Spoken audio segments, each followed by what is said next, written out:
This might sound kind of weird, but there are very specific ways that people talk that get them flagged as really good interview answers. There's a certain kind of verb tense they use, pronouns that they use, emotions they use, how long they talk that really do signal to an HR person, a hiring manager, or recruiter that this is a good interview answer. Hi, I'm Mark Murphy. I'm the CEO of Leadership IQ. I'm a New York Times bestselling author, and my most recent book is called Never Say These Words in a Job Interview, The Words and Phrases That Win or Lose You the Job. And in this book, we reveal some science about what makes a good interview answer. So we took a look at over 20,000 real-life interview answers, and we did some linguistic analysis on them.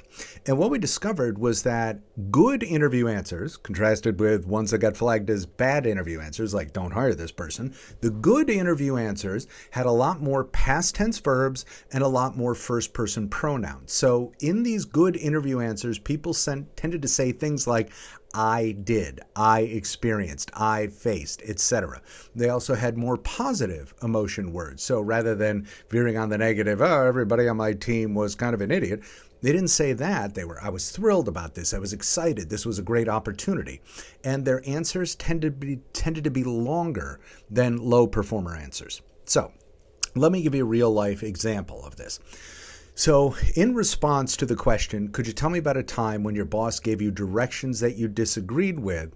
One person said, and this was flagged as a good answer, once I had to convince my boss that the pacing of a project and the work we were doing with our client was sufficient. He wanted to see him move along at a faster pace, a pace he knew we were capable of. However, I explained to him that the current pace was appropriate based on what the client had the mental energy to handle. The client had about a dozen other things going on in their life at the moment and was kind of mentally maxed out.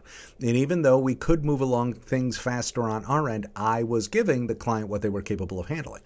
Now, okay, not an earth-shattering answer, right? But one of the things that really stands out about this answer is that this person truly answered the question. The question was, tell me about a time, a specific time in the past when your boss gave you directions you disagreed with. They don't shy away from answering the question. And I know this sounds kind of weird, but it is shocking how many people, instead of just answering the question, I had a time 2 months ago when I faced the following, instead they will add in some fluffiness. They will avoid answering the question.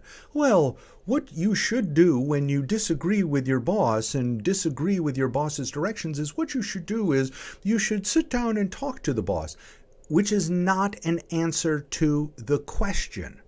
So one of the major hallmarks of really good interview answers is don't try and sound overly smart, because that turns answers into just kind of fluffy nonsense. And that stuff sounds canned, it sounds scripted and rehearsed, and HR people, recruiters, especially the better ones, they see through it a mile away. But if your answers focus on past tense verbs, first-person pronouns, I had a time in the past when I did this, you are already 90% of the way there, because you are giving them a direct answer to their question, which, again, is sadly really, really rare.